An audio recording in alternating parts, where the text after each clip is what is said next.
Hola, ¿qué tal? Les damos la bienvenida ahora al magazine de Manzanares 10 Televisión. Hoy entrega número 17 de nuestra cuarta temporada, donde les vamos a ofrecer un programa especial con motivo del 8M, del Día Internacional de las Mujeres. Un programa en el que queremos acercar, como intentamos hacer siempre, el mensaje de igualdad desde diferentes ámbitos y perspectivas, y también reivindicar aquellos derechos que aún hoy están por conquistar.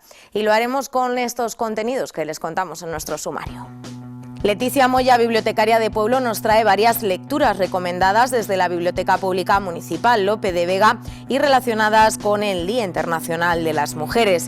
En nuestra entrevista estaremos con la doctora en Historia Marina Lozano, quien ha centrado sus investigaciones en el papel de las mujeres en la prehistoria. Con ella hablaremos de la invisibilidad de la mujer y de la importancia de los referentes en espacios como la ciencia. Nueva entrega de las gafas Violeta en colaboración con el Centro de la Mujer, donde Marisol Camuñas y José Samper nos hablarán de un concepto que gracias a la lucha feminista ha tenido una gran evolución en nuestros días, el consentimiento. Y por último repasamos con José Carlos Naranjo la agenda cultural marcada por la programación del 8M en Manzanares. Y después de avanzarles en nuestro sumario todos los contenidos que les traemos en este Agora Especial 8M, y antes de pasar a nuestra primera sección, les contamos que hoy, de manera especial, van a poder ver a lo largo de nuestro programa los diferentes TikTok que han sido premiados en el concurso que ha puesto en marcha el Centro de la Mujer, enmarcado dentro de los actos del 8M. Estos que van a ver a lo largo del programa son los premiados y que recogerán su galardón el próximo sábado en la octava Gala de la Igualdad, que como saben se celebra a las 8 de la tarde en el Gran Teatro. Les dejamos con ellos para que los vayan conociendo a lo largo de nuestro programa, y ahora sí pasamos a nuestra bibliotecaria de Pueblo, a Leticia Moya, que nos va a traer varias lecturas recomendadas que tienen mucha relación con este 8M.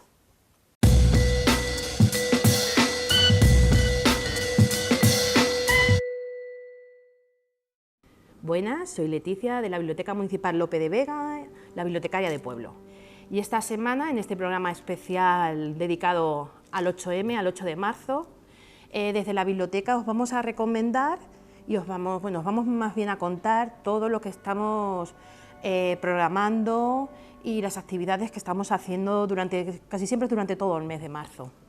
Bueno, lo primero de todo es que este año tenemos una campaña que se llama 8 libros que cambiaron el mundo, 8 mujeres, que vais a poder ver que estos carteles están puestos por toda la sala de adultos, pues como su nombre indica, pues son 8 libros, que uno de ellos es Frankenstein, La cabaña del tío Tom, Matar a un ruiseñor, El voto femenino y yo, Abajo las armas. Bueno, pues 8 libros que además están escritos por mujeres y que cambiaron el mundo y dieron visibilidad a estas escritoras. Estos 8 libros los tenéis aquí en la biblioteca, el de La cabaña del tío Tom, el de Hannah Arendt y Una primavera silenciosa de Rachel Carson. Estos van a estar aquí expuestos, igual que el año pasado tuvimos los redondeles que todavía siguen, pues este año van a estar pues igual, una temporada, y los libros van a estar disponibles en un centro de interés que hemos llamado 8M, 8 de marzo, las mujeres en la literatura o literatura en las mujeres, y donde vais a encontrar pues una selección de novelas, libros informativos y películas. Pues como siempre va a estar menos tiempo que estos carteles, que esta campaña, pero bueno, lo podéis venir y como siempre llevaros a casa para aprender más y ver lo que cuentan y cómo escriben las mujeres, que creo que es muy interesante. Y siguiendo con esta dinámica, sabéis también que en los clubes de lectura también solemos pues trabajar o hacer campaña también del 8M, no solo ahora, sino durante todo el año, y la lectura que tenemos ahora mismo en el club de lectura de los miércoles, yo creo que ya os lo recomendé porque es un libro que a mí me gusta mucho, que es Los recuerdos del porvenir, de Elena Garro. Elena Garro, así como tal, no es muy conocida, y si es conocida es porque es la exmujer de Octavio Paz y la amante de Bioy Casares. Vamos, ella no tiene méritos propios, es la mujer de, la exmujer de o la amante de, pero no. Ella como escritora es una gran desconocida y fue la precursora y se inspiró en Juan Rulfo para el realismo mágico. Todo el mundo pensamos que fue a partir de 100 años de soledad, de García Márquez, cuando surgió esta corriente o este género literario, pero realmente el primer libro que da comienzo es Los recuerdos del porvenir. Ya con su título lo dice. Pues eso, lo estamos leyendo en el club de lectura y nos está pareciendo muy interesante porque hay grandes reflexiones, ya vemos también los elementos y yo creo que es una lectura desconocida y que interesa en todos los sentidos. Otra recomendación, y además os recomiendo, que es otra de las actividades que tenemos mañana, que ha organizado el Centro de la Mujer y el Centro Social, es la presentación del libro El barracón de las mujeres, de Fermina Cañaveras. Nos muestra la Alemania nazi de los campos de exterminio, pero no como lo hemos estado leyendo hasta el momento, nos han contado la historia, que siempre ha sido con la perspectiva de hombre, lo que pasaba. Aquí es todo lo contrario. Hay un campo de exterminio, que ahora mismo el nombre es muy difícil para mí y no tengo ganas, que luego esto me lo utilice alguno. Ahí llevaban a las mujeres y te cuentan para qué utilizaban a cada una. Pues unas eran para coser, otras para servir, otras como prostitutas, a todas las marcaban, pues nos van contando toda esa historia a través de dos mujeres o de tres, de una familia de mujeres. Yo os recomiendo que vengáis a la presentación del libro, que es mañana a las 8 de la tarde. Además, Fermina es una estudiosa, investigadora del tema y todo lo que ella ha ido encontrando lo ha reflejado en este libro. Además, tenemos que decir que es paisana, que es aquí de la zona, entonces yo creo que hay que apoyarla tanto por el interés del libro como a ella como paisana nuestra.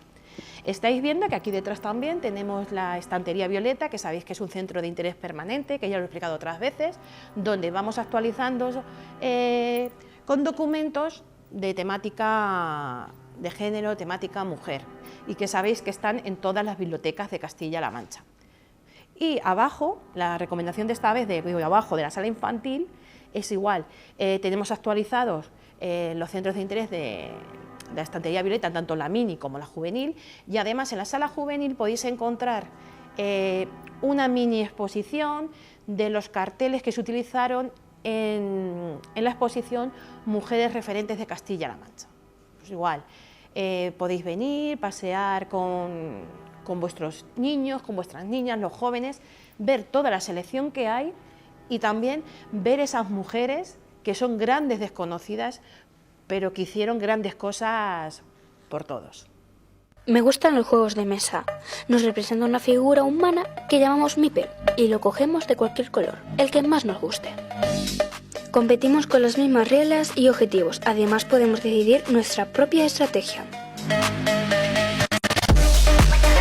En este mundo hay muchas mujeres que visibilizan nuestra ficción.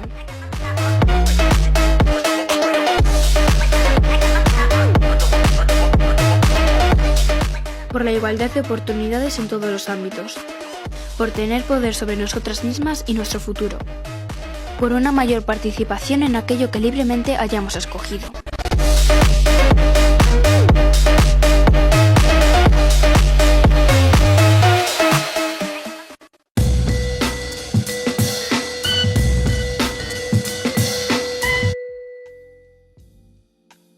Pues turno ahora para nuestra entrevista y como les hemos avanzado en nuestro sumario, hoy vamos a contar con Marina Lozano Ruiz. Ella es doctora en Historia por la Universidad Rovira i Virgili, actualmente es investigadora en el Instituto Catalán de Paleoecología Humana y Evolución Social y profesora asociada de esta universidad donde imparte la docencia en el grado de Antropología y Evolución Humana. Con ella queremos hablar de la importancia de la presencia de mujeres en la ciencia y de esas investigaciones que se están trabajando para visibilizar también el papel de las mujeres a lo largo de la historia. No la hemos podido tener aquí en nuestro plató, pero nos saluda por videollamada desde Tarragona. Marina, bienvenida y muchísimas gracias por acompañarnos.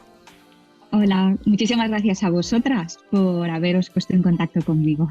Bueno, vamos a poner un poco en contexto para aquellas personas que no te conozcan. Marina, tú estás muy vinculada con Manzanares porque tienes familia de aquí, de nuestra localidad, y bueno, estuviste por aquí a principios del mes de febrero para impartir una conferencia sobre mujer en la prehistoria y bueno, tuvimos ocasión de hablar contigo, pero hoy nos gustaría profundizar un poquito más sobre el tema. Esta conferencia de la que hablábamos está enmarcada dentro del Día de la Mujer y la Niña en la Ciencia, un día que sirve para visibilizar a las mujeres en la ciencia y también, bueno, pues para que sirvan de referente para que las niñas sean, en definitiva, lo que ellas quieran ser. Y eso también es el objetivo que queremos tratar hoy en nuestro programa especial con motivo del 8M, porque tenemos claro que son muy necesarios los referentes. Y bueno, en primer lugar, bueno, pues también queríamos hablar de esto contigo, de esta importancia de los referentes. Tú has hablado, en tus investigaciones también has trabajado el papel de nuestras antepasadas, de las mujeres, en este caso en la prehistoria, que es el ámbito en el que tú trabajas. ¿Y por qué crees? ¿Por qué dirías que es necesario que haya este tipo de investigaciones y que visibilicen también el papel de las mujeres, que ha sido borrado prácticamente de la historia? Bueno, realmente, como tú has explicado, hay una falta quizá de interés por ver si realmente qué hacían las mujeres en la prehistoria. Al menos yo voy a hablar, claro, de mi campo, que es lo que controlo. Entonces, cuando en el siglo XIX empezó la disciplina de la prehistoria, como tantas otras, estaban realizadas básicamente por hombres. Entonces, ellos, digamos que se ocupaban de visibilizar o de explicar cosas que para ellos, de manera natural, eran las actividades importantes y eran las que, curiosamente, las que realizaban los hombres. Claro, esto es un poco el reflejo de esa sociedad del siglo XIX en el que la mujer tenía un papel muy doméstico, en el que pues la mujer se tenía que dedicar al cuidado de los hijos y de su familia, a estar en casa. Entonces era como que extrapolaban toda esa visión del siglo XIX también al pasado. Esto, a medida que ha ido avanzando los tiempos y las épocas, cuando las mujeres nos hemos incorporado al estudio de la prehistoria y de otras disciplinas, hemos visto que realmente no había información sobre las mujeres. Esto lo vieron las precursoras de los años 70 y 60, sobre todo en Estados Unidos y en Inglaterra, y fueron las primeras que dijeron, bueno, ¿qué pasa? Que el 50% de la especie humana no ha hecho nada nunca. Entonces se pusieron a investigar sobre las mujeres. Y cuando realmente pones el foco en la mujer, ves que sí, que se pueden obtener datos muy importantes de lo que hicieron nuestras antepasadas. Ahora hablaremos de todos esos datos que han ido arrojando estas investigaciones y que han descubierto bueno, pues esos roles que quizá, bueno, pues como tú nos has explicado, no se habían puesto sobre la mesa que desempeñaban las mujeres, pero yo quiero preguntarte a ti como investigadora, bueno, ¿en qué momento decides poner el foco también en estos trabajos? ¿Cómo ves tú que faltan esos estudios y que, bueno, que quieres dedicarte a ello? Pues mira, yo cuando empecé a interesarme por la prehistoria, ya desde el momento en el que estaba en la universidad, mi profesor de prehistoria fue Eudald Carbonell, que él es codirector, ha sido durante muchos años codirector de las excavaciones de Atapuerca. Nos animaba a los alumnos a ir al laboratorio y a empezar a trabajar, nos ofrecía material para trabajar sobre la prehistoria. Entonces yo vi que era un campo muy interesante porque a nivel general es un campo en el que todavía hay muchísimo por descubrir. Entonces me pareció súper interesante. En un primer momento, cuando yo empecé a hacer mi tesis doctoral, me ofrecieron estudiar los dientes de un grupo humano que vivió hace unos 400.000 años en Atapuerca, la cima de los huesos, en los cuales había individuos femeninos, individuos masculinos y de diferentes edades. Y yo lo que tuve que hacer es estudiar el desgaste dental, saber pues, si utilizaban los dientes como una herramienta, y si había diferencias. Claro, cuando tú estudias restos humanos puedes saber si hay diferencias entre los hombres y las mujeres. Entonces, en mi caso, en este yacimiento de hace 400.000 años yo no vi diferencias. Parecía que todos utilizaban los dientes para hacer las mismas tareas. Entonces, bueno, esto encajaba bastante bien con la idea que se tiene de que las sociedades paleolíticas son como más igualitarias, en las que no hay división de roles. Esto es la idea que se tenía hace más de 20 años, que es cuando yo presenté mi tesis doctoral. Pero con el tiempo fui incorporando otras poblaciones al estudio de los dientes y llegué a estudiar poblaciones mucho más modernas, del Neolítico, Calcolítico y Edad del Bronce. Y ahí, cuando estudias el desgaste dental de los individuos femeninos y de los individuos masculinos, es cuando me di cuenta que había diferencias y que esas diferencias estaban bastante catalogadas por sexos. No en todos los yacimientos, que eso también es interesante, pero sí que habían. Y a partir de ahí vi que era una nueva línea de investigación en la que además desde hace unos pocos años hasta la actualidad se está potenciando desde las universidades, los centros de investigación, desde los organismos y entidades públicas y privadas que nos dan becas y ayudas para la investigación. Todo lo que tiene que ver con una visión de género se está promocionando. Entonces vi que ahí pues tenía una línea de investigación a la que seguir y poder tener descubrimientos y decir cosas interesantes. Además que luego a nivel personal, pues cuando empiezas en esto te das cuenta realmente, cuando empiezas a buscar bibliografía, te das cuenta que sobre las mujeres siempre hay muy poca bibliografía que siga el método científico. Quiero decir, se da por sentado que a lo mejor la mujer en la prehistoria siempre ha sido recolectora, pero no te explican realmente por qué. Entonces vi que era una línea pues que aparte de interesante se sabía muy poquito y entonces pues es una de las que sigo en la actualidad.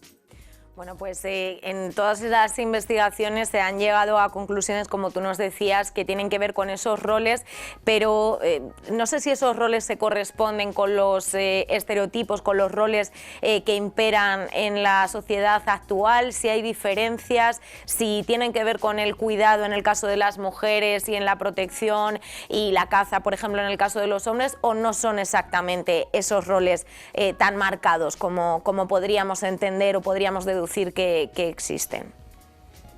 Pues la verdad es que a medida que vamos avanzando en nuestros descubrimientos, nos vamos dando cuenta que no podemos generalizar. Nosotros muchas veces estudiamos pequeños conjuntos de restos humanos que proceden de un yacimiento y pensamos, bueno, pues si aquí hemos encontrado esto, se puede extrapolar. Pero a medida que vamos avanzando en el estudio y vamos analizando más y más restos, lo que vemos es que la división del trabajo es algo que es cultural y que en cada cultura puede darse de una manera. Me explico. Una de las tareas que tradicionalmente se han relacionado con las mujeres es la fabricación de textiles. Esto en muchas partes sí que es así, sí que vemos que son las mujeres las que fabricaban los hilos y las que se encargaban de hacer los textiles, pero no en todos los sitios. Hay sociedades, por ejemplo, en las cuales eran los hombres los encargados. Entonces, creo que lo que tenemos que hacer es abrir un poco la mente y, sobre todo los investigadores, no ir ya pensando, como es un resto de una mujer, es muy probable que me encuentre esto, sino que ir un poco pues como la mente en blanco, intentar ser lo más objetivos posibles y entonces poder identificar. Y luego, porque, por ejemplo, lo que tú preguntabas de la caza es muy interesante, porque durante muchísimos años se ha considerado que la caza es algo que realizaban exclusivamente los hombres. Esto viene dado porque cuando nosotros hacemos paralelismos etnográficos, sí que nos encontramos que en muchas sociedades son los hombres los que cazan, pero en otras sociedades nos encontramos que cazan las mujeres. Entonces, claro, tenemos que ampliar la mirada para poder encontrar a quién hacía una cosa y quién hacía otra. Y luego, otra cosa muy interesante que has dicho es sobre los cuidados. Los cuidados parece que siempre están relacionados con las mujeres. Y aquí a mí siempre me gusta recalcar que lo que realmente nos tenemos que quitar de encima es el estereotipo o la idea de que lo que hacen las mujeres no es importante. Es decir, es como que la caza es importante porque la hacen los hombres y los cuidados no son importantes porque los hacen las mujeres. Bueno, nosotros podemos decir, los que nos dedicamos al estudio de la prehistoria, que si realmente eran solo las mujeres las que cuidaban a los hijos, pues que tenemos que estar muy agradecidas a esas mujeres de hace miles de años, porque gracias a ellas hemos podido llegar a donde estamos, ¿no? Entonces yo creo que es un poco intentar visibilizar las tareas que hacen unos y que hacen otras, pero sobre todo quitarnos esa etiqueta de que lo que hacemos las mujeres no es importante. Bueno, qué importante esto que comentas y lo que mencionabas antes, ¿no? El incorporar esa perspectiva de género en las investigaciones, que esté presente, y en este sentido es muy necesario que haya mujeres en las investigaciones y que formen parte de los equipos de investigación en diferentes ámbitos, porque como tú nos decías al inicio, ¿no? Tradicionalmente quienes estudiaban la prehistoria eran hombres y por lo tanto no le daban importancia al papel de las mujeres, ¿no?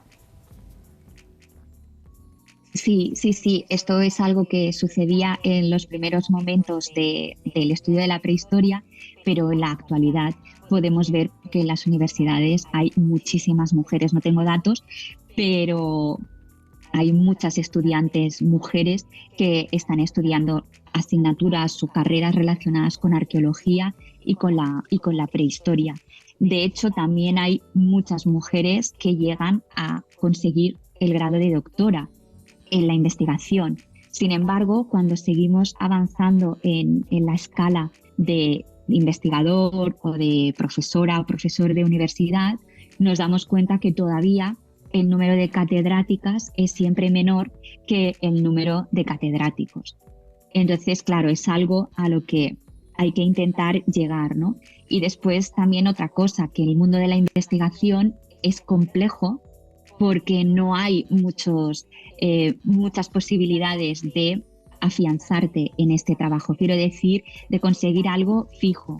Entonces, nosotros tenemos un problema que no es solamente con quien estudia prehistoria o arqueología, sino que es extrapolable a todas las ramas de la ciencia. Y es que en España en la actualidad cuesta mucho que una persona que tiene el grado de doctor se pueda consolidar en un puesto.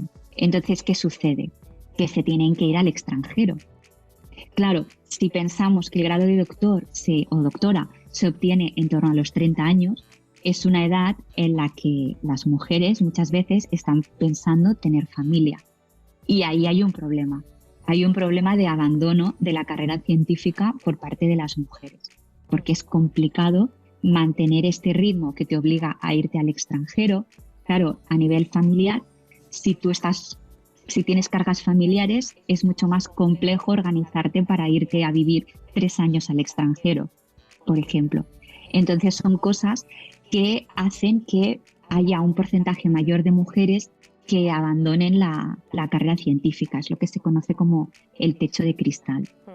Bueno, de esto precisamente queríamos también hablar contigo. Me parece muy interesante que lo hayas sacado porque hablamos de muchos tipos de brechas y en este caso ese techo de cristal que supone para muchas científicas el no poder seguir avanzando en su carrera o tener que tomar la decisión de, por ejemplo, ser madres o continuar con ello, ¿no? Una decisión que en el caso de los hombres que se dedican a la ciencia no existe, ¿no? Ese dilema, por decirlo de alguna manera, ¿no?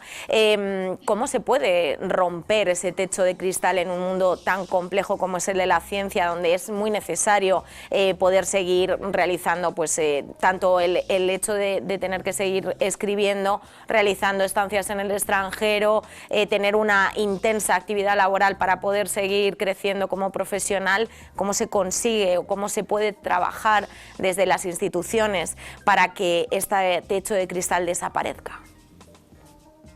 Bueno, se están haciendo cosas. Por ejemplo, nosotros cuando queremos encontrar financiación para nuestras investigaciones, muchas veces tenemos que pedir o solicitar ayudas, contratos y becas, por ejemplo, que da el Gobierno europeo o también las instituciones gubernamentales españolas. Ahora hay un apartado que yo creo que es muy positivo, en el que, por ejemplo, si tú has sido madre, te dan una prórroga para poder acceder a esas ayudas. Me explico. Hay algunas ayudas que son unos proyectos europeos que tienes diversas categorías. Entonces van en función de los años que han pasado desde que tú has leído tu tesis doctoral. Pues en este tipo de ayudas, si tú has sido madre, ese periodo lo ves extendido en 18 meses por cada hijo que has tenido. Y eso está bien. Además te da la oportunidad de explicar, mira, en mi currículum hay una temporada en la que he publicado menos porque justamente durante ese momento he sido madre y me he estado pues de baja de maternidad o me he tenido que dedicar más a cuidar a mis hijos y no he podido seguir el ritmo que conlleva la investigación. Entonces todas estas cosas son muy positivas. Al principio se hacían exclusivamente para las mujeres, pero ahora también se hacen para los hombres. Y yo creo que eso es positivo, porque yo creo que una de las cuestiones que son importantes es, creo que todas las mujeres tenemos ya como muy interiorizado que tenemos derecho a tener una carrera científica, una carrera laboral en este mundo, si nos interesa y queremos hacerla, pero quizá nos falta incluir a nuestros compañeros. Es decir, nuestros compañeros tienen que saber que por ser mujeres tenemos unas dificultades, ya simplemente por el hecho de ser mujer. Entonces, ellos tienen que tener claro que tienen que colaborar. Y entonces yo creo que si tanto hombres como mujeres tenemos muy claro estos problemas, es por ahí, es decir, es incluir a los hombres a nuestra visión. Y yo creo que a partir de ahí sería como mucho más fácil. Porque luego hay muchísimos problemas en este tipo de, por ejemplo, de contratos europeos que son de una cuantía importante. Muchas veces las consiguen los hombres. Y eso se analizó y se vio que también las personas que eran los que revisaban todas esas peticiones, mayoritariamente esos comités estaban formados por hombres. Entonces, claro, ahí eso también se ha trabajado y ahora se habla de la paridad. Paridad en la que tiene que haber hombres y mujeres en una proporción similar en los comités de evaluación. Igual que también se está haciendo, por ejemplo, en proyectos. Se valora que la persona responsable del proyecto sea una mujer, pero también se valora que haya tanto hombres como mujeres. Los famosos cupos. ¿Es una solución idónea? Yo creo que no, porque lo que tenemos que tender es a pensar que tú tienes que contratar a alguien porque valga, independientemente si es una mujer o un hombre. Lo que pasa es que en la actualidad yo creo que esos cupos sí que son necesarios porque siempre se tiende a contratar al hombre, bueno, siempre, a ver, no quiero generalizar, pero hay como se tiende a acabar contratando a un hombre que a una mujer. Entonces, los cupos estos, pues creo que también son necesarios. Es decir, que todo esto son medidas que ya existen, que como todas las medidas no son perfectas y hay detractores y gente pues que los defiende, y yo creo que tendríamos que tender sobre todo a hacerles entender a los hombres, que muchos ya lo entienden y están muy de nuestro lado, que lo que realmente necesitamos es la colaboración. Bueno, yo creo que en el caso que explicabas, ¿no?, de los cupos, al final la importancia que tienen es porque partimos de una situación de desigualdad y por lo tanto hay que equiparar la situación para poder realmente partir de igual a igual, ¿no?, que es un poco lo que nos comentabas. A mí me gustaría preguntarte también, Marina, porque uno de de los ámbitos en los que también trabajas, además de la investigación, es otro muy importante, que es el de la divulgación científica, ¿no? Trabajas, lo vimos aquí en Manzanares, dando conferencias también con colegios e institutos, estuviste también en el Instituto Sotomayor y aquí yo creo que es otra de los espacios donde es muy necesario ver a mujeres, ¿no? Supongo que esto lo habrás podido notar al hablar con niñas, con jóvenes, la necesidad de que existan esos referentes para que ellas verdaderamente entiendan que pueden ser lo que quieran ser, ¿no? Sí. La verdad es que la divulgación a este nivel, la divulgación para visibilizar a la mujer en la ciencia es muy importante, porque podemos pensar que no es necesario, pero los niños desde pequeños muchas veces identifican ciertos roles, entonces que vean que va una mujer a explicarles que se dedica pues a la arqueología y a la antropología, pues les hace pensar cosas que nos pueden parecer tan simples, al menos a mí, porque yo me dedico a eso y es parte de mi día a día, pero por ejemplo los viajes. Claro, yo si voy a una escuela o a un instituto y les explico mi trabajo, una parte muy importante de mi trabajo es viajar. Las excavaciones arqueológicas normalmente no están en mi ciudad, sino que me tengo que desplazar o de vez en cuando tengo que ir a analizar materiales a un museo que está pues, en otro pueblo o en otro país o a congresos. Entonces, algo que me he dado cuenta a lo largo de los años que ya llevo haciendo divulgación es que las niñas, y solo las niñas, son las que me preguntan si tengo hijos. Cuando les digo que sí, que tengo hijos, tengo 2, entonces me dicen, ¿y cuando te vas de viaje, con quién se quedan tus hijos? ¿Los dejas solos? Claro, eso solo me lo preguntan niñas.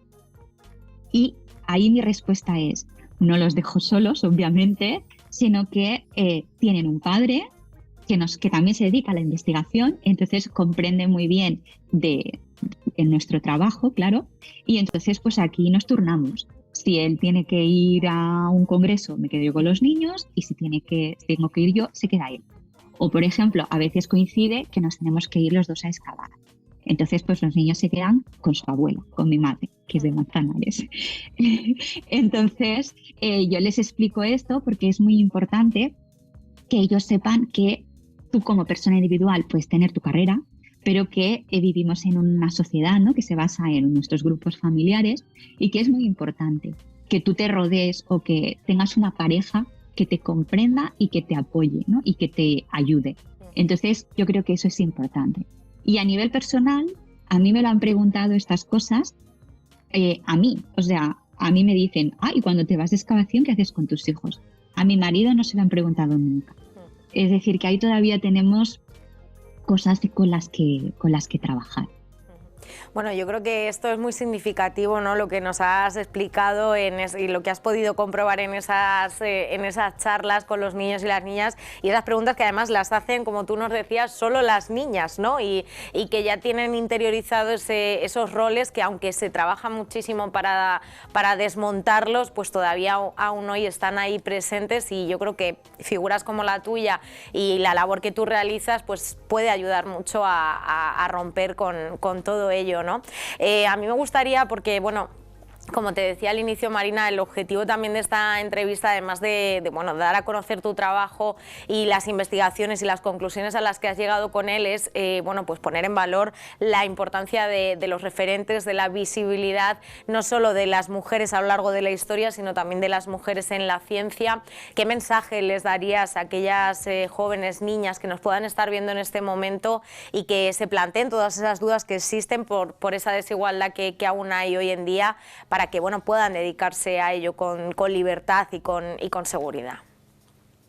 Bueno, el mensaje que yo doy siempre es bastante claro. O sea, yo siempre les digo a las chicas, bueno, y vale para los chicos también, que ellos se dediquen a hacer lo que quieran.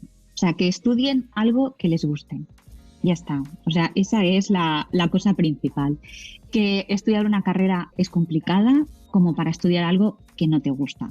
A partir de ahí, si tú estudias algo que te gusta, vas a tener más fácil poder llegar a tener éxito y a poderte dedicar, en este caso concreto, a la investigación.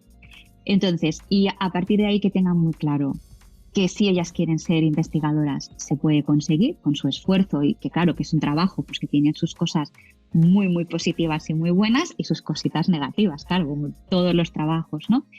Y sobre todo cuando ya llegas a este nivel pues ya de querer estudiar un doctorado, dedicarte ya, que te tienes que saber muy bien con quién te unes o con quién estás para que realmente te comprenda y te apoye. Y yo creo que si se hace equipo, entonces es muchísimo más fácil poder dedicarte a la investigación, claro. Pero sobre todo eso, que estudien lo que a ellas les interese. Y que no piensen que porque no son buenas en una asignatura, yo siempre digo lo mismo. Digo, a mí las matemáticas me iban muy mal, fatal. Yo ahora en mi trabajo tengo que hacer estadística, tengo que hacer cosas más complejas relacionadas con el mundo matemático. Bueno, pues cuando he visto la aplicación que tienen a lo que a mí me gusta, lo he hecho sin problemas.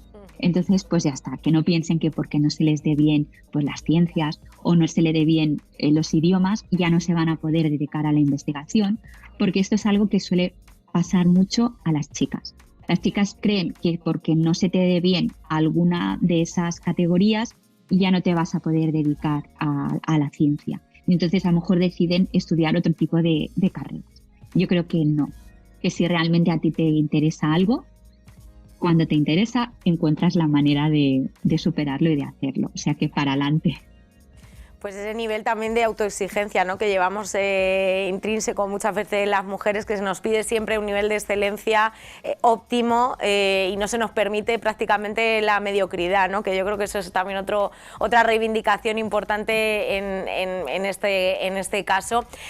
Marina, muchísimas gracias por habernos acompañado, por darnos este mensaje, por tu trabajo y por seguir trabajando desde la investigación y la ciencia por visibilizar el papel de las mujeres, en este caso de nuestras antepasadas más pretéritas, y bueno, pues por trabajar también por esa divulgación tan necesaria en los centros educativos para que, bueno, pues las niñas tengan esos referentes tan importantes y sean, como tú nos decías, lo que ellas quieran ser. Así que agradecerte que hayas estado hoy con nosotros en este especial 8M. A vosotras y a vosotros por invitarme y sobre todo por visibilizar el papel de las mujeres, nuestras antepasadas y también las que estamos ahora. Muchas gracias. Pues Marina Lozano Ruiz ha estado con nosotros, investigadora, para hablar del papel de las mujeres, en este caso en la prehistoria, y de la importancia de la existencia de mujeres en las investigaciones para visibilizar estas realidades. Y nosotros continuamos aquí en Ágora. Ella sueña con fabricar y arreglar cosas. Es toda una manitas. A él, sin embargo, le encantaría cocinar. Desde siempre le ha gustado. Pero ninguno de los dos pueden, o eso les han dicho. Porque las mujeres tienen que ser coquetas, delicadas, sumisas. Y los hombres deben ser fuertes, unos líderes, y nunca deben llorar. Oye, espera un momento. ¿Y quién ha dicho eso? Bueno, ¿y quién más da lo que digan? Si podemos compartir y ayudarnos, ser iguales. Porque si no podemos expresarnos libres, como somos, nos estamos perdiendo muchísimas cosas, porque debemos luchar por ser iguales, a nuestra manera, porque si nos juntamos siempre sumamos, todos ganamos. Y no solo hoy, 8 de marzo, que gritamos de la igualdad, debemos luchar por ella, sino todos los días, y no del año, sino de toda nuestra vida.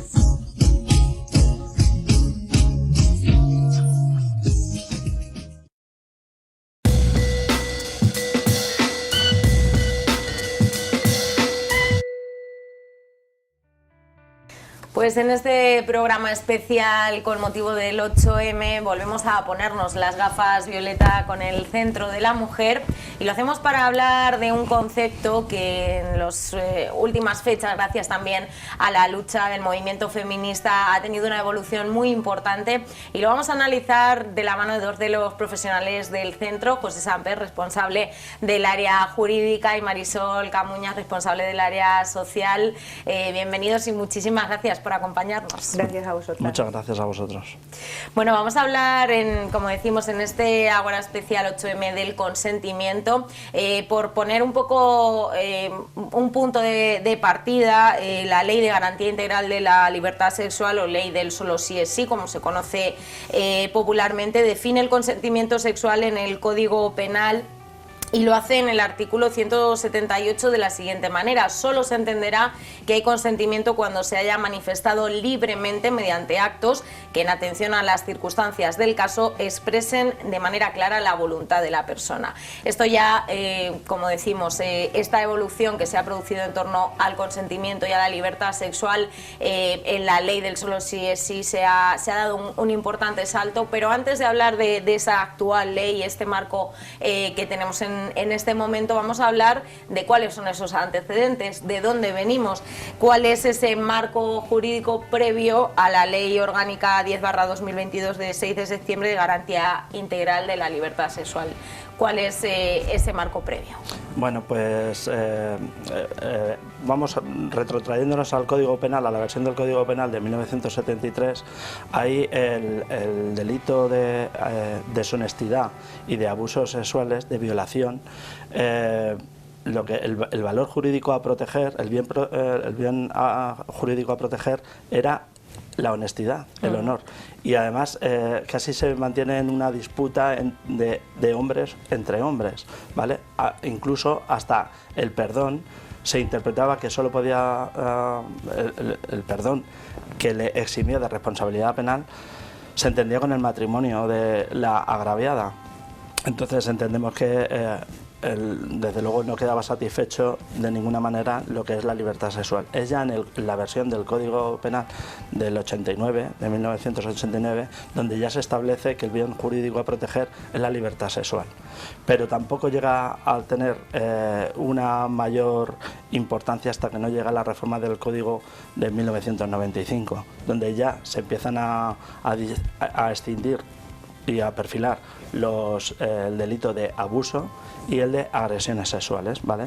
Con el que ya conocemos se entiende que hay agresiones sexuales cuando hay violencia o intimidación. Está el consentimiento porque sin consentimiento hay abusos sexuales y hay agresiones sexuales, ¿vale? Pero no se define el consentimiento. Es entonces en la LOGILS donde establece el consentimiento de la manera que has explicado tú, con las manifestaciones claras y expresas según las circunstancias donde se interprete que hay un consentimiento, ¿vale? Entonces podemos decir que hasta el año 2022 que se aprueba esta ley, aunque el consentimiento ya se había puesto sobre la mesa, no se había puesto en el centro hasta ese momento o al menos definido como se ha definido ahora, ¿no? Lo que pasa con la versión del Código de 1995 es que no podemos, sin la construcción social, no podemos entender cómo va la evolución jurídica, porque si tenemos una construcción social donde la mujer es un sujeto subordinado, y esto es incuestionable porque el reparto de trabajo en la sociedad es infravalorado, las tareas que realizan las mujeres, que son importantes, aún son infravaloradas, que en el ámbito sexual la mujer es un receptáculo, es un sujeto subordinado en la relación sexual, pues no podemos llegar a entender cómo luego en ese 1995, en la interpretación de cuando llega un caso a las salas, ¿vale?, se pone el foco en esa cultura de la violación, se pone el foco en que las mujeres, qué comportamiento se han resistido, qué ropa llevaban, cuál era el comportamiento de la víctima previo a los hechos. Entonces, pues claro, se pone el foco sobre la víctima. Entonces se entiende que llevar una determinada ropa o no ejercitar una serie de actos se entiende como un consentimiento porque no hay violencia, no hay intimidación, ¿vale? Bueno, hablando de esto, nos comentabas que lo que el sujeto, el bien jurídico a proteger es la libertad sexual, no la integridad física de la víctima. Por lo tanto, esa distinción que se hace entre agresión o abuso en función de si hay violencia, intimidación o no, la ley del solo sí es sí la elimina precisamente por eso, porque se entiende que en cualquier caso lo que hay que proteger es la libertad sexual y que sin haber consentimiento, con o sin violencia, se está vulnerando ese derecho o esa libertad, ¿no? Bueno, ahora es verdad que la ley de garantía integral de libertad sexual sí que agrupa en una única denominación el delito, pero sigue existiendo la diferencia porque es un tipo agravado con violencia o intimidación. Dentro de ya todos son agresiones sexuales, pero con violencia e intimidación es un tipo agravado, ¿vale? O sea que sigue el modo de comisión del delito sigue siendo importante y relevante. Lo que principalmente cambia es al poner el consentimiento en el centro, como se ha venido diciendo, y al definirlo cómo tiene que ser ese consentimiento, es que luego cuando llega el asunto a sala es la lex artis, o sea, lo que tiene que exponer el agresor, porque antes era la víctima quien tenía que exponer que se ha resistido, que tal, ahora es el agresor el que tiene que decir, bueno, ¿cómo entendiste tú que tenías un consentimiento expreso para realizar determinados actos. Y esto es realmente que aparentemente parece que no ha cambiado nada, esto lo cambia todo. A la hora de quién tiene que coger y probar determinadas cuestiones. Además, en el asunto que es muy mediático del tema de la sentencia del famoso futbolista Dani Alves, esto se ve claramente porque el juzgado hace muchísimo hincapié en su sentencia en que la valoración de la prueba no le cambia nada a la modificación legislativa habida, ¿vale?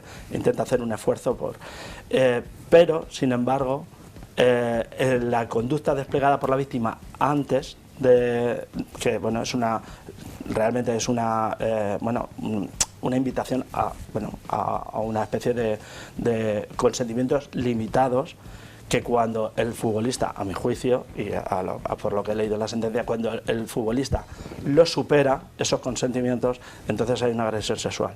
¿Por qué? Porque se puede tener consentimiento para tocamientos libremente consensuados entre hombre y mujer o entre personas libremente que pretenden establecer una relación sexual, ¿vale? Independientemente de su libertad sexual, de su expresión de libertad sexual. Pueden consentir en tocamientos, pero pueden no consentir en penetración vaginal, o puede consentir en penetración vaginal y no oral y no anal. Entonces, en ese sentido, cuando esos consentimientos se transgreden, pues hay agresión sexual. Y esto es lo que entiendo yo que es lo que ha pasado en la sentencia de Dani Alves. El abogado de Dani Alves entiende que tenía todos los permisos, no coincido con él, ya veremos lo que sucede. Y desde luego la versión feminista o el apoyo feminista de igualdad entre sexos, pues obviamente están más o menos satisfechas. ¿En cuanto a qué? En cuanto a que las cosas han cambiado, ya no es lo mismo. Y en estos cambios a nivel jurídico, tú lo has mencionado antes, Marisol, esto responde a un cambio y a una evolución a nivel social en la que el movimiento feminista ha tenido mucha culpa, ¿no? y ha luchado mucho por ello, ¿no? También decíamos de dónde venimos en el marco jurídico, también hay que ver de dónde venimos en el marco social, ¿no? Vale, pues para destacar, fue a principios de los años 70 cuando realmente las feministas, sobre todo las feministas en Estados Unidos, empezaron a hablar de mi cuerpo, mis reglas. Entonces la obligaban con los derechos reproductivos también, y hablaban de derechos reproductivos y de derechos sexuales, pero fue en los años 70 donde realmente se comenzó a hablar de consentimiento y se comenzó a hablar de libertad sexual.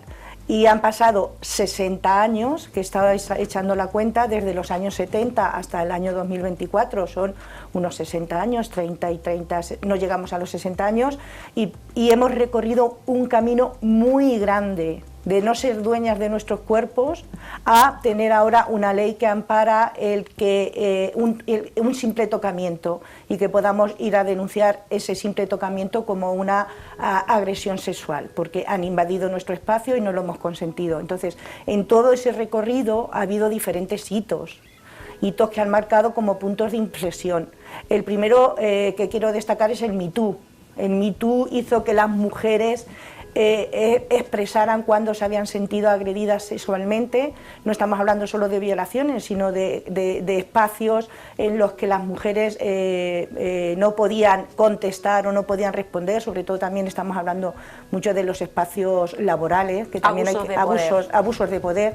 Y el Me Too fue un movimiento que empezó también en Estados Unidos y se extendió como el aceite por todo el mundo, ¿vale? Entonces ese movimiento fue un hito histórico que las feministas movieron. Otro hito histórico que tenemos que destacar, que solamente de recordarlo por ese hito estamos aquí, que es la sentencia de la manada. Y hablo de la sentencia de la manada y no hablo de los hechos de la violación, porque los hechos se produjeron en el 2016 y el movimiento feminista se indignó en el 2018 y se indignó precisamente con una frase que iba acompañada en todas las manifestaciones, que es: no es abuso y violación. Entonces, esa sentencia de abuso sexual fue la que puso al movimiento feminista en la calle, y ese movimiento feminista es el que ha llevado a la ley del sí es solo es sí. Entonces, la sentencia de la manada ha sido el catalizador de toda esa necesidad que teníamos las mujeres de que protegieran nuestra libertad sexual. Y sí.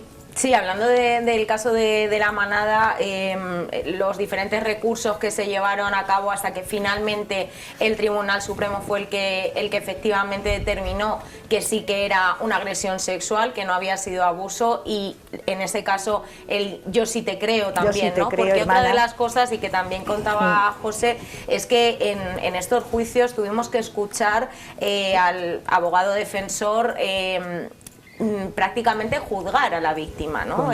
Ese juicio que se ha producido y ese cambio también que yo creo que ha impuesto esta nueva ley es importante y es significativo, que tanto a nivel jurídico como social ese señalamiento, el por qué fuiste allí, ¿no? El qué llevabas puesto, de qué manera tú le demostraste que no querías, ¿no? O sea, ese juicio permanente a la víctima. El holgorio.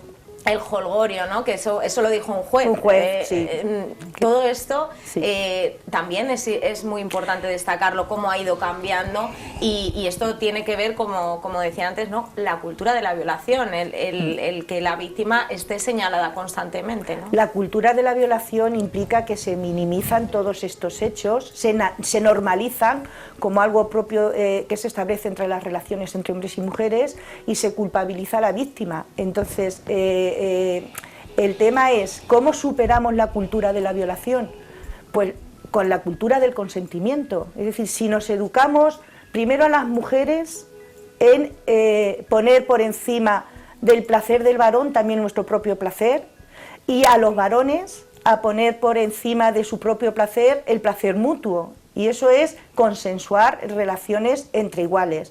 Pero aunque la ley nos avala, tenemos que ser muy conscientes de que todavía queda mucho camino por recorrer, porque todavía hay muchos roles sexuales que las mujeres tenemos asumido, roles sexuales vinculados a la masculinidad que también tienen asumidos los hombres, a la dominancia, al protagonismo, al entender que su sexualidad es una necesidad, ¿vale? Entonces, todo ese tipo de pensamientos que tenemos en nuestro imaginario colectivo, pues hay que romperlos.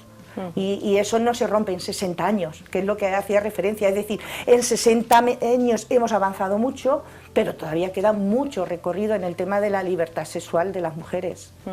Bueno, ahora hablaremos también un poco de cuál es esa medicina que es la que siempre mencionamos, ¿no? La importancia de la educación. Tú nos lo decías también, esos roles, sí. Cómo hay que ir poco a poco destapándolos. Dime. Sí, no, es que se me ha escapado otro hito que es muy reciente, que es el se acabó.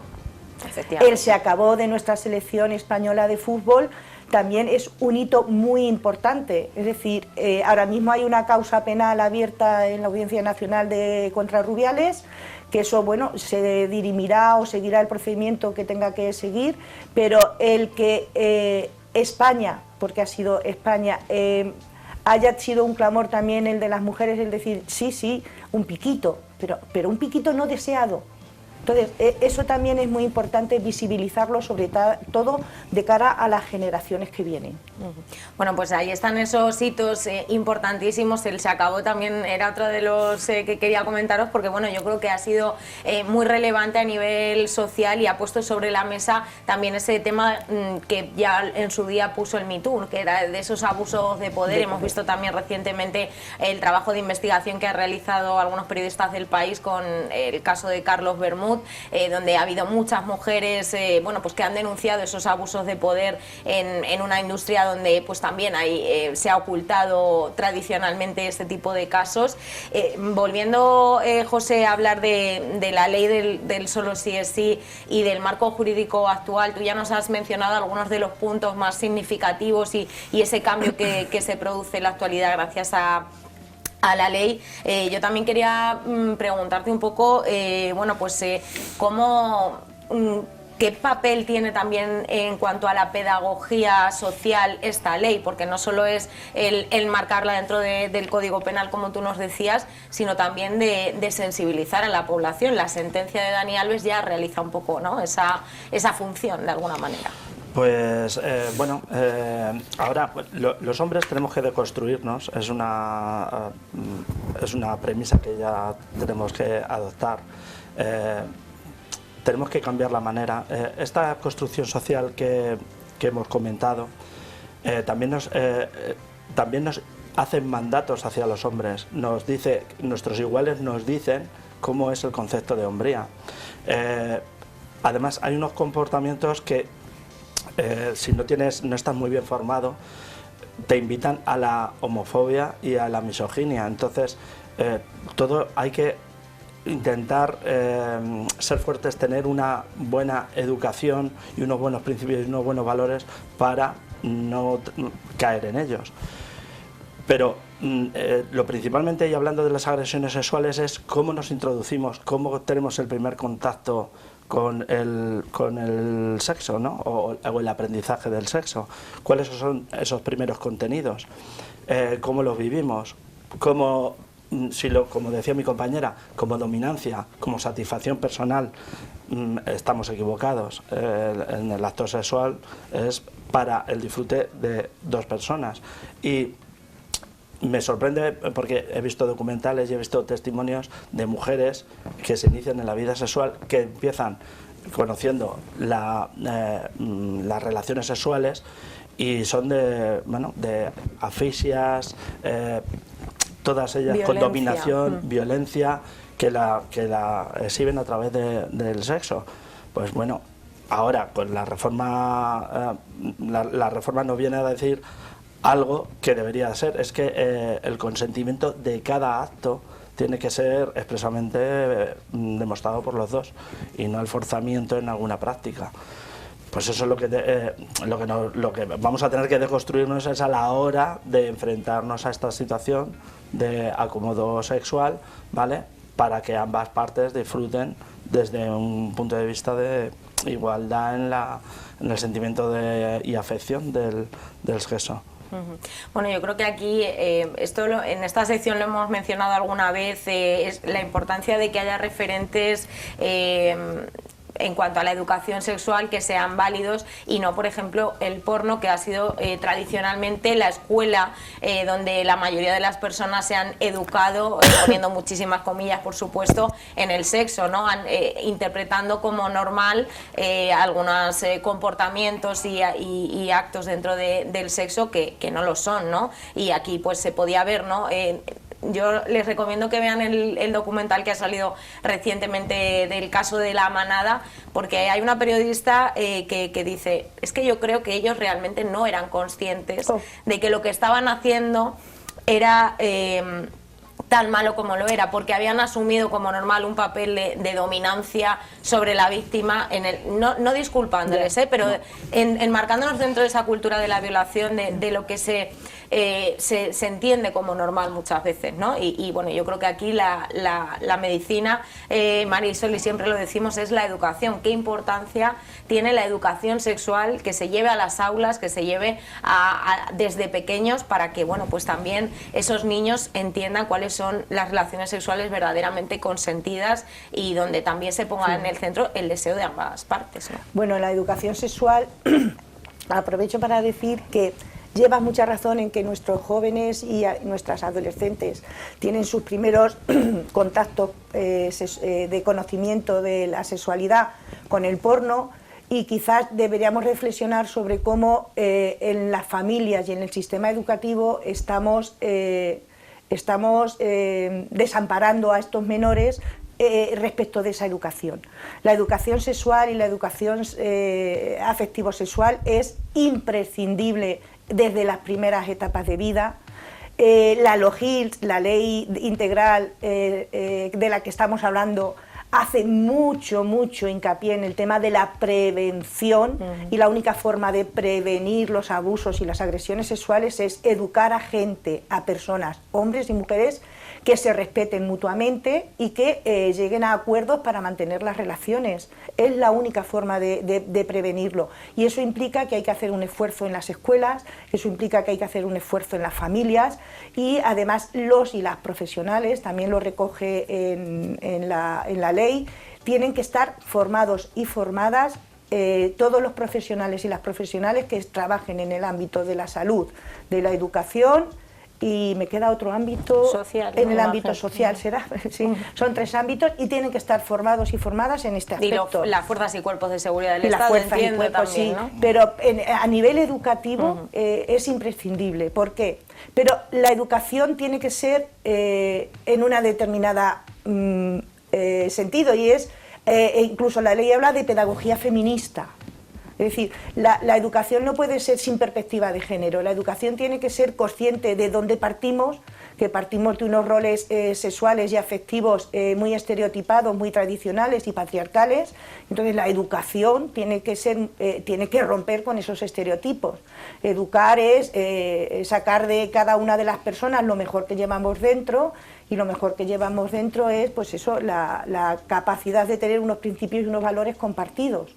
Entonces la educación es imprescindible, y el empoderamiento de las mujeres en este campo de la pedagogía feminista y en este campo de la sexualidad es importante. De hecho, yo, como siempre, voy a barrer un poquito para adentro. Desde el Centro de la Mujer hemos estado muchos años organizando talleres de sexualidad. Empezamos organizando talleres de sexualidad para mujeres, hemos hecho talleres de educación afectivo-sexual para jóvenes, hemos hecho talleres de educación de cómo los padres y las madres tendrían que educar en el ámbito afectivo-sexual, y han tenido mucho éxito. Es decir, que eso lo único que nos quiere decir es que la población es muy consciente de que ahí hay una laguna, y las personas que son responsables intentan cubrirla. Bueno, pues la importancia, lo que decimos siempre, la importancia de la educación, de esa pedagogía y de esa perspectiva de género que tenemos que aplicar en todos los ámbitos, tanto en el social como también en el jurídico, y que se ha visto, y la evolución que hemos vivido en la actualidad, pues así lo demuestra. Nos quedamos sin tiempo, Marisol, José, yo os agradezco muchísimo este espacio, y sobre todo que queráis ayudarnos a ponernos las gafas violeta para este especial 8M. Y bueno, yo creo que lo importante y lo que debe quedar claro en esta sección para hablar del consentimiento es que solo sí es sí, y que bueno, que tiene que estar en el centro, ¿no?, de las relaciones sexuales. Tenemos que entenderlo. Da igual que subamos a casa con una persona, da igual que nos quitemos la ropa, si en el último momento decidimos no hacer algo, no hay consentimiento, y esto es lo que tiene que quedar claro. Un vídeo? Por supuesto. Mira, hay un vídeo que es muy gracioso y es muy gráfico, y es lo podéis buscar en YouTube, se llama tomar un té. Es una metáfora entre tomar el té y las relaciones sexuales, y se ve muy gráficamente por todos los momentos en los que se puede pasar y se puede decir que no. Y la conclusión es: a nadie le obligamos a tomar un té, le ponemos boca abajo y le volcamos la taza, y es muy gráfico y es muy educativo. Entonces, si hay padres y madres que lo quieren ver junto con sus hijos y sus hijas, es recomendable. Pues con esa recomendación nos quedamos. Marisol, José, muchísimas gracias al Centro de la Mujer por esa labor tan importante que hacéis a nivel también pedagógico y en este espacio de Ágora. Así que os esperamos en la próxima sección. Pues gracias, nada, muchísimas gracias a vosotras. Pues gracias al Centro de la Mujer nos hemos vuelto a poner las gafas violeta en Ágora, y nosotros continuamos en este especial 8M. Esto es un pantalón corto. Esto es una falda. Esto es un bikini. Y esto es un top. No es una invitación para que nos faltes el respeto. El problema no es la ropa, el problema es la educación.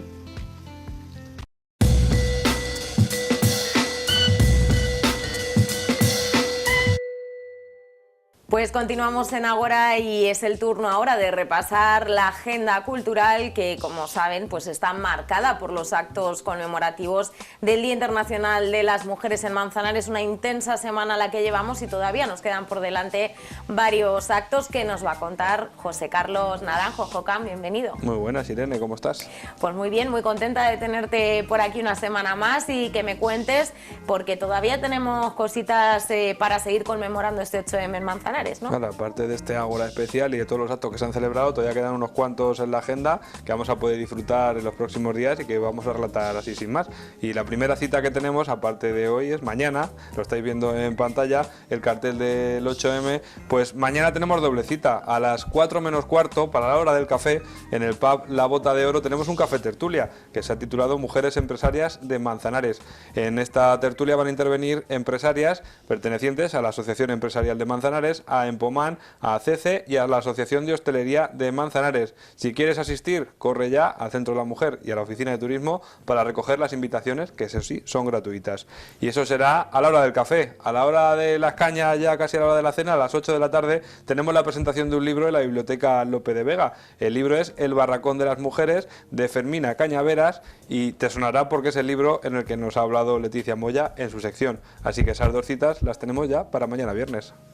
Pues esto en cuanto a lo que tenemos en la más inminente, en las citas más recientes, como tú nos dices, y que bueno, ya se han venido celebrando otros actos esta semana, pero bueno, el acto central, digamos, de los actos de estas jornadas de la mujer lo tenemos el sábado. El sábado, además, en el lugar central de la agenda cultural de todas las semanas, que es en el Gran Teatro. Allí se va a celebrar una nueva edición de la Gala de la Igualdad a las 8 de la tarde. Y como sabes, se van a entregar los premios Igualdad 2024, que en este caso han sido al Festival Internacional de Teatro Contemporáneo Lazarillo, y a dos deportistas o dos mujeres y colectivos relacionados con el deporte, que por un lado es la atleta Sonia Molina y por el otro las jugadoras de la selección española de fútbol, las campeonas del mundo, que no se nos olvide nunca. Y aparte también vamos a entregar los premios del concurso de microrelatos y de TikTok, que los hemos estado viendo, y también del skate room celebrado el pasado fin de semana. Y como la gala tiene que tener de todo, va a tener música, va a tener la actuación de Rosa Muñoz de Morales López Menchero, y las invitaciones, que son gratuitas, al igual que con el Café Tertulia, las puedes recoger en el Centro de la Mujer y en la Oficina de Turismo. Y yo creo que va a ser una gala, como siempre, de las que gusten. Pues con muchas ganas de poder celebrar esta nueva Gala de la Igualdad y entregar estos premios, porque bueno, pues hay muchas personas que se lo han ganado, no solo por supuesto las premiadas, sino también todas esas personas que han colaborado con sus microrelatos, con sus TikTok, también participando en ese escape room, así que con muchas ganas de veros a todos allí y esperemos que, como siempre, sea un éxito. Y vamos a seguir porque además de todo esto tenemos otras citas culturales que también tienen que ver con el 8M. Sí, además en el Gran Teatro también el domingo vamos a tener cine, como es habitual. Sabes que estamos en el mes de los Oscar, en la programación cultural del área de cultura de Manzanares, y tenemos una película relacionada con los Oscar y también con el 8M, porque tenemos el domingo a las 6 de la tarde Pobres Criaturas, la última película de Emma Stone. Y te voy a contar un poquito así de qué va, porque Bella Baxter es una joven revivida por el brillante y poco ortodoxo científico, el doctor Godwin Baxter. Bajo la protección de Baxter, Bella está ansiosa por aprender. Hambrienta de la mundanidad que le falta, Bella se escapa con Duncan Witherspoon, un sofisticado y perverso abogado, en una aventura vertiginosa a través de los continentes. Libre de los prejuicios de su época, Bella se vuelve firme en su propósito de defender la igualdad y la liberación. Y como todas las películas que se programan en el Gran Teatro, la venta de entradas es en Global Entradas a través de internet o en taquilla desde un ratito antes de la proyección y a 5 euros, precios populares. Pues cine con perspectiva de género para este 8M aquí en Manzanares, y bueno, tenemos también alguna que otra propuesta más que también se enmarca dentro de estas actividades conmemorativas. Sí, porque si habéis paseado por la calle Empedrada estos días, os habéis dado cuenta de que hay algo extraño, hay algo nuevo. Pues sí, tenemos una exposición callejera en la calle Empedrada que se llama El Camino hacia la Igualdad, una exposición que está situada en el suelo de la calle Empedrada y que hay mensajes relacionados con la igualdad y que han sido realizados esos mensajes por el alumnado de Centro de Educación Infantil y Primaria de Manzanares. Eso por un lado, pero hay más exposiciones, como decías, tenemos hasta 3, porque hasta el 24 de marzo tienes oportunidad de visitar la sala de exposiciones de la Biblioteca Municipal Lope de Vega para ver mujeres empresarias de Manzanares, que de hecho se ha inaugurado esta misma tarde, así que todavía tienes unos días para disfrutarla.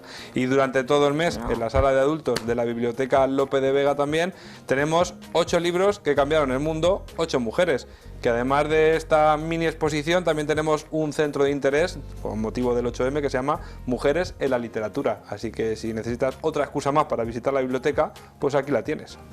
Pues la biblioteca también siempre participando y colaborando de manera muy activa, en este caso con este Día Internacional de las Mujeres. Ya nos lo contaba Leticia, que también agradecerle sus recomendaciones relacionadas con esto y que nos ha hablado también de este centro de interés, de esa estantería violeta que está permanente en la biblioteca y además pues de esa exposición que se ha creado para esta ocasión, así que hay que pasarse por allí, conocer a esas mujeres que tienen mucho que contarnos, que hablan de historias también propias de mujeres y que se fomenta la igualdad a través de la lectura, que es de lo que se trata.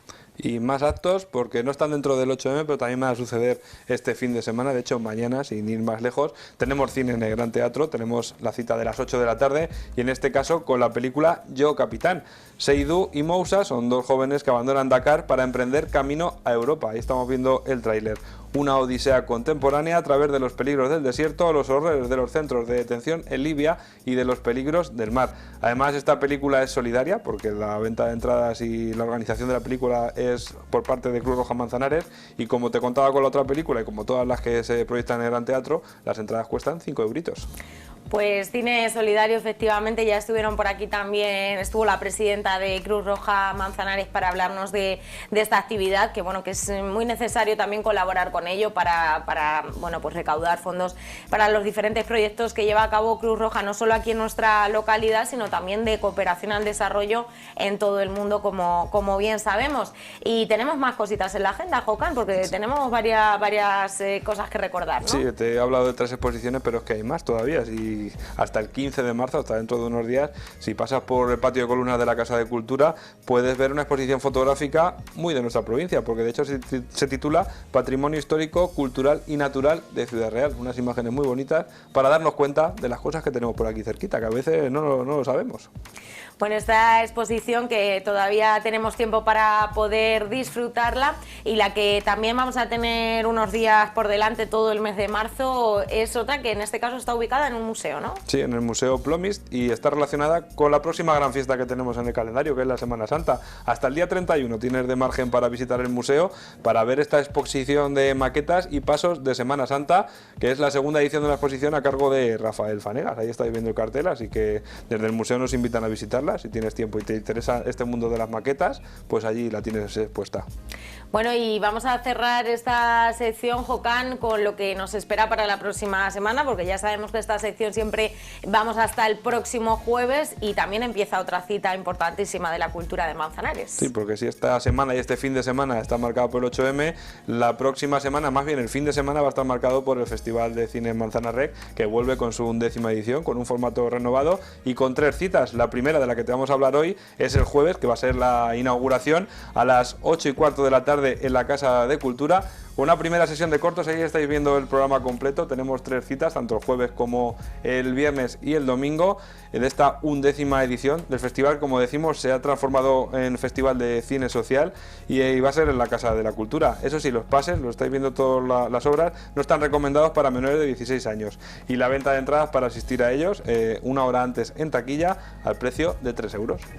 Pues va a ser un mes lleno de cine el que nos espera en Manzanares y en este caso la Casa de Cultura, ese cine en formato corto de la mano de Manzanarrec, así que allí estaremos para contárselo y para disfrutar de estos maravillosos cortometrajes. José Carlos Naranjo, muchísimas gracias por habernos traído toda la agenda y a disfrutar también de lo que nos espera el fin de semana. Un placer y a disfrutar del 8M, a celebrarlo y reivindicar lo que es muy importante. Pues muchísimas gracias, José Carlos Naranjo, y efectivamente es un día y unos días para celebrar, pero también para reivindicar y para concienciar. Y de esto hemos podido ver también a lo largo de nuestro programa con los diferentes TikTok que les hemos mostrado, y nos falta uno, el último de los premiados, que les vamos a dejar con él precisamente. En este caso viene de la mano de nuestros amigos y amigas del CADI Manzanares, que ya van a ver este TikTok, que merecedor por supuesto del premio, y que nos sirve para seguir concienciándonos de que las mujeres podemos ser lo que queramos ser. Con ello nos despedimos y les esperamos en la próxima entrega de Ágora. Un saludo y que sean muy felices.